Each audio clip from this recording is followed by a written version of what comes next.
ziua, dragii mei, și bine ați venit în bucătăria mea, Elena Cuisine. Astăzi pregătim un aluat dulce pe care îl vom umple cu cremă de vanilie și dulceață.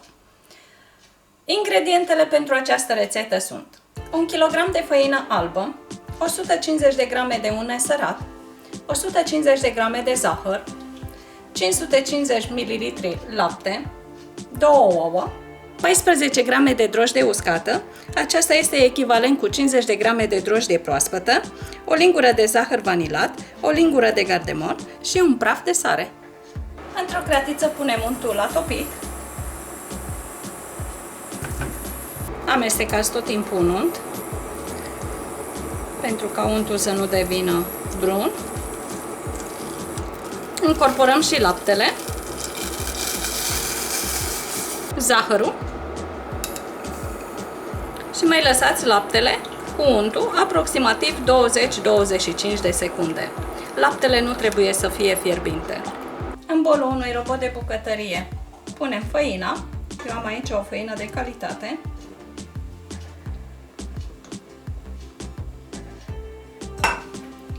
Chiar am găsit făină românească. E 00. Zahărul vanilat, cardamonul, drojdia, sarea.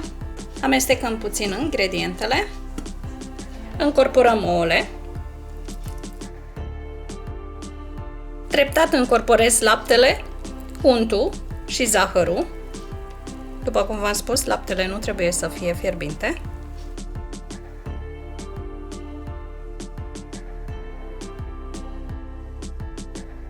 Frământăm aluatul aproximativ 7-8 minute.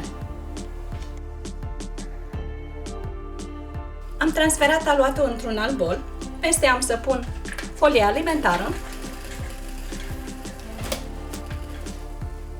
și am să las aluatul pentru 45 de minute la loc cald sau până când își va dubla volumul.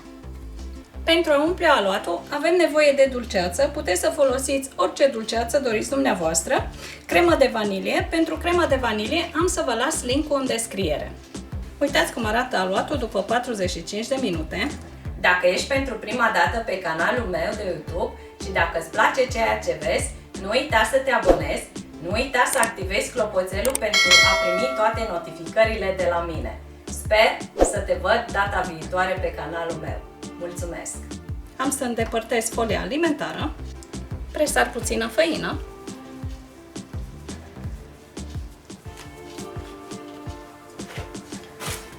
resturnăm aluatul,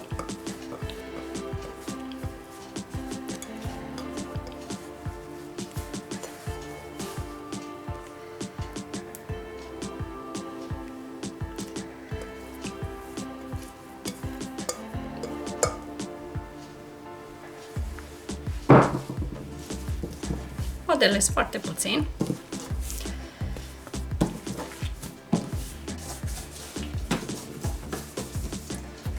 Împart aluatul.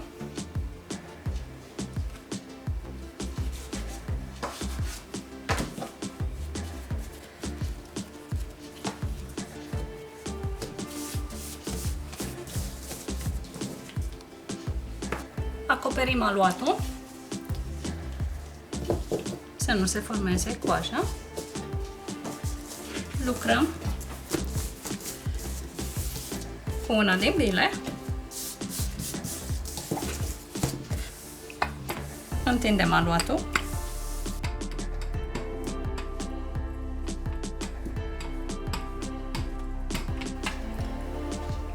Punem dulceață, dar nu pe margine.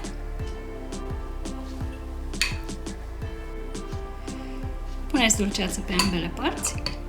Puteți pune atâta cât dumneavoastră doriți. Marginea o aducem către mijloc.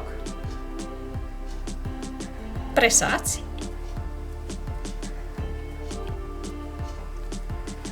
Pentru ca dulceața să nu pătrundă afară.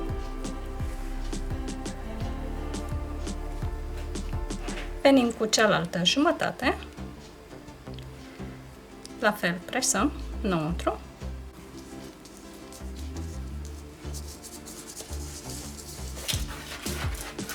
Am așezat aluatul într-o tavă tapetată cu hârtie de copt.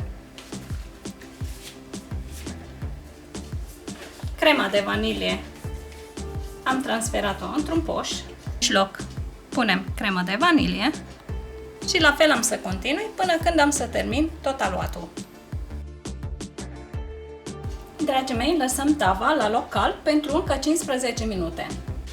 Dragii mei, după ce și-a dublat volumul, aici am un ou întreg pe care l-am bătut puțin. Ungem aluatul.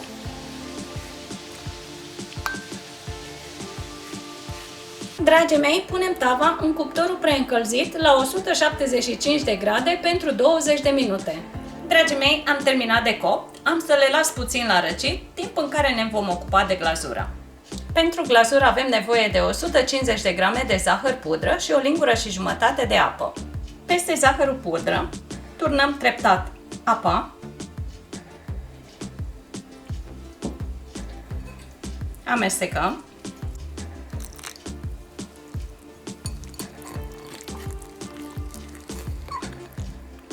Aceasta este consistența.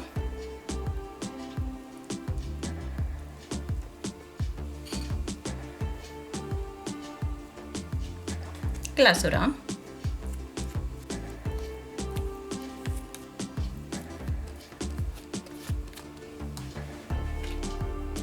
Dragii mei, la fel am să procedez până când am să termin toată glazura. Dragii mei, sperăm să vă placă și această rețetă, cu speranța că și dumneavoastră o veți încerca. Dacă vă plac rețetele noastre, nu uitați să vă abonați pe canalul nostru de YouTube, Elena Cuisine. Până la următoarea rețetă, să ne auzim cu bine! La revedere!